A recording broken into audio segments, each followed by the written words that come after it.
In this video, let me show you how to add Alpha Network to Trust Wallet. First, open the Trust Wallet app on your phone and make sure it's updated. Then get the Alpha Network token contract address, ideally from their official website, white paper, or social media. Always double check to avoid scams or fake tokens.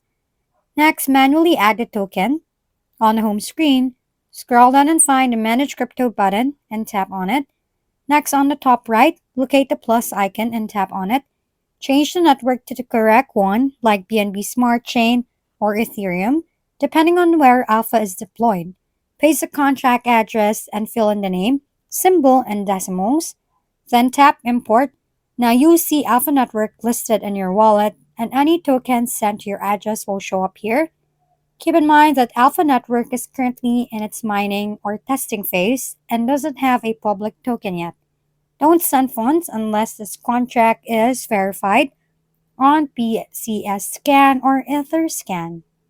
If we've been helpful, kindly give us a thumbs up and don't forget to hit the subscribe and bell button for more contents. For any questions and suggestions, comment down below.